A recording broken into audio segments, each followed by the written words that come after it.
Hello, ladies and gentlemen. Podcast numero 4/5. Reportedly, number 4 didn't go up onto YouTube. We're joined today with no Ben Warner, but Tim Beatson. Hello, fam. Hello, Tim. It's an honor to have you on the show. Tim is, at this point, our number one fan. Yes. He always likes the videos, watches the videos, has followed the Instagram. Tim, you are the man. Thank you, Brad. Tim is also joined by Tyler Drager. Yes, sir. So today we'll be discussing some college football and NFL topics, I'm assuming, as Tim and Tyler both have a wide knowledge of football teams across college football and the NFL. Tim, what do you want our first topic to be? You're the man of honor. I'm a man of honor. I like to piggyback back on that talk that you and Ben had last week about Marcus Howard. Oh yeah.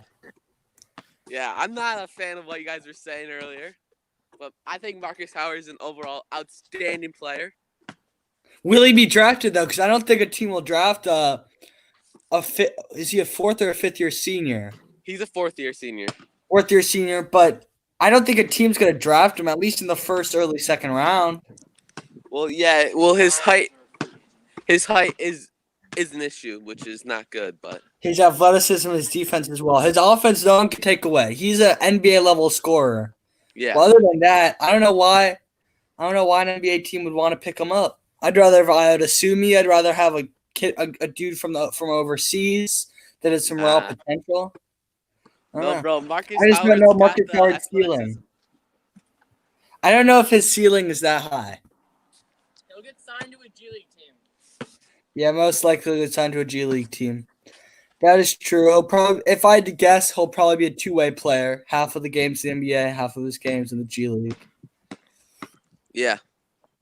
But, Tim, we got to talk about Notre Dame here. Because Tim and I always talk about our Notre Dame football. We're big Notre Dame football fans. Yes, sir. Notre Dame having somewhat high expectations. We've been ranked anywhere from 6th to 15th heading into this year. We don't even know if the season will happen, but I assume the season will happen. End of this year, These colleges need their money. They're going to have the season. Yes, there will definitely be a season, but just no fans probably. Yeah. So, or they might have students spread across the whole stadium. Yeah. If I had to guess, I'm taking Notre Dame 11-1 with a loss to Clemson. Yeah. The but number it is 16. ND here. It is at ND. Hey, you never know. Notre Dame, though, is notorious for coming up just short. We came up 1 point short against Georgia 3 years ago in South Bend, and then last year we came up 6 points short. Yeah. In Athens. We've also came up short against Clemson a few years ago with Deshaun Kaiser at Clemson. With honestly Dabo Swinney's first really good Clemson team. Notre Dame is always right there, but can't get over the edge. And I don't think there's been a more hyped, more excited Notre Dame fan base for a game. One single game. I can't remember one. Yeah, I don't think we're going to make the playoffs this year, but we'll come close. I think looking towards the future, we have a very stacked 2021 recruiting class. We currently have the number 8 class in the nation, and I bet you that'll go up. We have a lot of great freshmen and sophomore. Kyle Hamilton, the stud safety out of Atlanta. Absolutely love him. I think he'll be a first-round draft pick in a few years. We're going to talk about How about we talk about Clemson? Tagovailoa Amosa, the defensive lineman, Tua Tagovailoa's cousin. I think he's a really good player. He'll be here a couple more years. Yeah. Bunch of good players. Chris Tyree, the 5-star running back coming in this year. I think he'll definitely be around. So I think maybe 2023, 2024. Notre Dame will have a real season to be. Is the season to be. And Notre Dame fans are already excited for that year. But let's talk about the immediate future next year, especially coming up.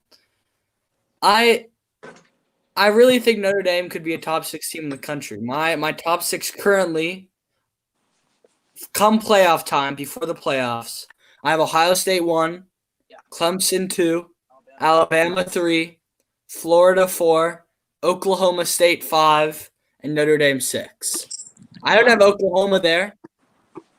Oklahoma know. State No, there. That's Oklahoma State. Oklahoma That State high? is it's a Oklahoma shocker. State has Chuba Hubbard, and that's it. Yep, Oklahoma State is the best quarterback, wide receiver, running back combo or trio, tandem, I should say, Oklahoma in the whole country by a lot. I mean, if you look at LSU, they have Jamar Chase. They have a tandem of running backs. They have 2 5-stars. I forget their names currently. That will be leading that backfield, and then they have Miles Brennan at quarterback, who I don't see will be doing much. I think Oklahoma will still be good. They have a good quarterback. Yes, but they lost their number 1 wide receiver in Journey Hazelwood. He tore his ACL in a private workout last week. oh really? Who tore his So ACL? they had high expectations, but losing Spencer Rattler's number 1 target is definitely going to push him back a little bit. Yeah. But ND actually has a very interesting schedule this year.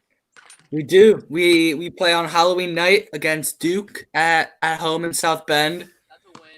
We have a game in late November against Louisville. Win. And I think Louisville will be a top 15 team in the country. I think Louisville and Tennessee will shock a lot of people, along with Oklahoma State, of course. Also, we have a game versus ND versus Wisconsin at Soldier Field. Lambeau. I think Or Wisconsin's gonna. I mean, I think Wisconsin's gonna have a down year this year. I think we'll take care of business And then next year it's at Soldier Field, yeah, it's at Soldier. Jonathan, which are both very. I mean, those are just some awesome games. I think we'll win both of them. will be below Notre Dame this year. They lost Jonathan Taylor, and they pretty much lost most of their. They don't have anybody I see that's actually going to be that good. No, yeah, they're Scott Bond and their other elite linebacker both declared for the draft. Scott Bond got picked in the 3rd round to the Saints, and the other linebacker I think was a 6th or 7th rounder, but he was an elite college tackler. College tackle doesn't always line up right, so that's why a guy like Marcus Howard I don't think will be drafted. I just don't think his skill set will work very well on an NBA team. What do you think about the University of Miami? And oh my God, how am I forgetting the quarterback's name? De'Aaron King, King or King, Tate Martell. yeah. Tate Martell, DX, Ohio State 3rd string quarterback. I watched a TV show called QB1 a few years ago, and Tate Martell. I watched Yeah, that. you showed me that show. I literally think. watched- It- I'm on season 2. I literally was watching. Yeah. it. It's a good show, and Tate Martell. So I actually just finished watching season 3 a few weeks ago. Tate Martell Good. had a lot of talent at Bishop Gorman High School in Las Vegas, Nevada, but going to the next level doesn't always translate. He was a little undersized. At Ohio State, he just wasn't the guy. Joe Burrow was ahead of him. Dwayne Haskins was ahead of him. Then JT Barrett was ahead of him. A couple of guys were ahead of him. He decided to transfer to Miami, thinking he would be the starter, but then got beat out for the job by a 3-star true freshman Yeah. who now transferred after Derek King came in. So there are a lot of questions about Tate Martell in his future at Miami. I personally don't think he'll stick around there very longer. I think he'll transfer. I mean, he was playing wide receiver at one point last year. Yeah. He was playing wide receiver. So I think Tate Martell has talent.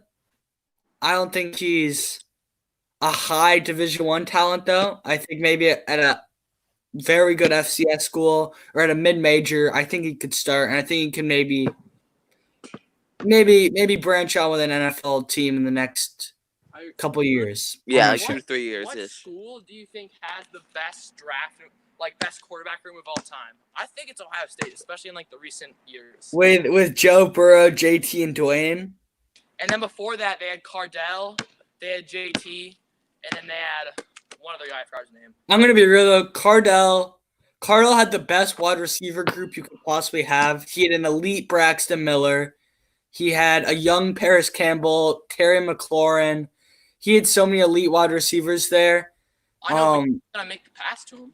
He does have to make the pass. So I don't know. He also had an elite offensive line. I think Ohio State's offensive line is the most underrated position group in all of college football. They produce at least 2 or 3 NFL caliber offensive linemen per year, which in the Big Ten isn't very common, if I'm being honest here. Notre Dame is known as being O-line U, which Notre Dame fans feel proud of. Because I still think Notre Dame has the best offensive line in the country. Yeah. Probably. So, Brad, how do you think Ian Book will do this year? Without Cole Kmet and without Chase Claypool? I think a guy many people don't know about, Benny Skowrick. He's a grad transfer from Northwestern. I think Benny has been living in El Dorado Hills in Sacramento, California with Ian Book for the past couple of weeks, training with him. I think that relationship will be key. They have Braden Lensley. They have 4 or 5 tight ends that'll catch at least 10 or 20 passes this year. They have a lot. They have they have a lot of skill, a lot of unproven skill. Miles Austin Jr., who was a highly touted recruit a couple years ago, hasn't played much. I think he'll have a big year. I think there are a lot of guys that'll be in the picture. Jafar Armstrong, he's a proven pass catcher. I think there are a lot of guys that haven't proven themselves that will have a big opportunity this year. I don't think there'll be one guy. Chase Claypool and Cole Kmet were kind of the 1-2 this year. I think there'll be a variety of guys that Ian Book will be throwing the ball to. I think for Notre Dame, I think at the end of the day, it's going to ride on Ian Book. Like 2 years ago, or was it 3? I don't remember how many years ago. But when Ian Book did really good, they almost made the national championship. It's just gonna ride on Ian Book if he does good or not. That was a weird year because Brandon Wimbush started out as the clear starter. And he beat Michigan first game of the season. Beat Michigan, someone could say handily, but that was a defensive game. That year, our defense was probably the best defense we've had since our national championship. And was it 1988? I want to say. Yeah. I think so. 1988. That was probably the best defense we've had since even the 2012 defense against Alabama with Manti Te'o. I still think our defense was better that year. Jared Tiller, Drew Tranquill, Alohi Gilman. So I bet you that whole defense will be playing meaningful NFL snaps in the NFL. Yeah. So I think that defense all around was just so skilled. I think our offense was fine that year. I don't think it's as good as it was. I think our offense last year was personally better. But we had a great year that year. We got obliterated by Clemson. But Clemson then with Trevor with Trevor Lawrence is just unbelievably good. They had that year, they had the best defensive line college football I've ever seen. Christian Wilkins, Xavier Thomas was their backup, who was the number 1 recruit in the country, who's now a projected first rounder. He wasn't even a starter. And he's now supposed to be a first-round pick in the 2021 NFL draft. But I have to say that Clemson team was fabulous. They beat Alabama by 29 points. Yeah. 29 points. A hot Tua, a very skilled Alabama team. So I didn't think Notre Dame would win that game. I don't think Notre Dame fans thought they'd win that game. But I think overall it was still a great year, and it was our first playoff appearance. Brad. Yeah. What do you think about Clemson's incoming defensive line? They have Brian Brees, and I think they used to have some other guy like a really good recruit, but I don't know if he decommitted or not. Justin Foreman, yes. He's the number 1 recruit for 2021. He was originally committed to Clemson, but he decommitted, and a lot of people are thinking he's now going to go to USC. He's from the USC area. He's from Los Angeles, California. He was originally committed, but decommitted a few weeks ago. Yeah. But Brian Brees is still the big guy. I think Brian Brees is good, don't get me wrong, but he played no competition. He's from North Carolina. He just played – if you're 6'5", 270, and you're playing those scrawny North Carolina players, of course you're going to put up monstrous numbers. I just don't – I think Brian Brees is a great player, don't get me wrong, but I think overall this recruiting class is a little bit weaker than most years, if not the weakest we've seen in a while. I think he's still a great player, but I just don't think he'll stack Yeah. up. Ryan With a bunch Breach kind of uses his size and strength. He just runs into people and they just fall down. Yeah. I want to see. I mean, we'll see. We'll see. There's so many questions with 5 stars. You look at a guy like Blake Barnett. Started his career at Alabama, transferred to Arizona State, is now unemployed. I mean, there are so many guys. He was in JUCO at one point. I'm pretty sure after Alabama, he was playing JUCO football. When he was a recruit, listen to this. Number 6 in the nation. Airball. The number 1 pro style quarterback according to 24/7 Sports. Had a very weird run throughout college. Was even the backup at South Florida at one point. So 5-star rankings don't always mean anything. Look at Shea Patterson. Yeah, he's trash. Right along. Oh, Shea Patterson is Shea quarterback. Patterson at one point was people were saying he was the greatest quarterback recruit of all time. Look at him now. That's not true. Look at him now. He's trash. Had a decent year at Ole Miss, then had a below average year at Michigan. Michigan is corrupt. Nevertheless, it's hard to play there. I feel bad that he very was corrupt. there, but you know, But Jim Harbaugh paid him to go there. So if Jim Harbaugh's paying you the big bucks, I mean, Michigan did beat ND though this year, which is upsetting. Michigan. We were watching that game together. Yeah. Timbo. Okay. We were watching that game together. Harrison, you guys are like top. Last year, you guys had a terrible year. Yeah, that was just not a strong. That just wasn't our game. No, And not I at think- all. And I It think was Michigan. horrible weather too. That just wasn't. Brian Kelly did not prepare us correctly. He knew it. I just don't think that was. That's not Notre Dame football, and that's not how we should play. And we got embarrassed on ABC on Saturday night primetime. We got embarrassed, and I think that was a definite defining point for Ian Book. I mean, he had probably the worst game of his Notre Dame tenure, but after that game, he was lights out. Lights out. What do you think? So Michigan and John Harbaugh. What do you think we should do with him? I think Michigan football should stop, should just discontinue their program. I think Michigan University is just overall corrupt. I think John Harbaugh is a good NFL coach, but an awful college football coach, and he's only there because he went there, and it's a good relationship with the athletic director. Yeah, I'd agree. What do you think about J.J. McCarthy? I think J.J. McCarthy is one of the most overrated quarterback prospects of all time. I know who he is. I know he goes to Naz. I know he's a 5-star. I know all the hype. I think he should do his schoolwork and stop training in Arizona while he has his AP exams. That's what I think he should do. I've seen him play. He didn't look that good, honestly. He's not. He's overrated. There are so many quarterback prospects that are overrated. Like, There's a kid this year, actually, if I can let me look it up. Texas A&M quarterback recruits for this upcoming year. played him this year. Texas A&M is just one.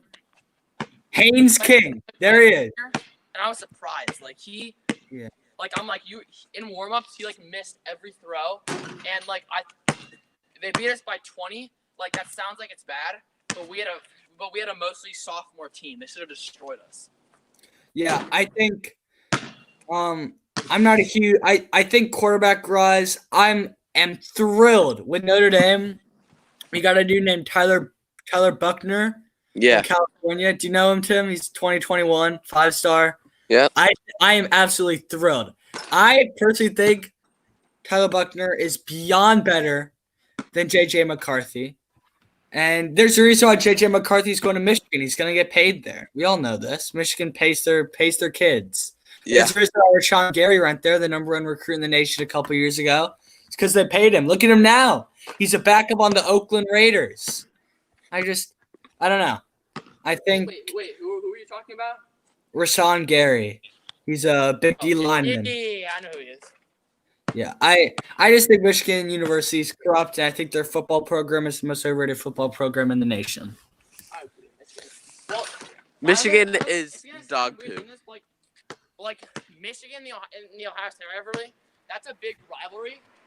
But Ohio State's gonna win every year. Everyone knows People this. to win that, and I think if they blow Michigan out again this year, they'll get rid of Harbaugh.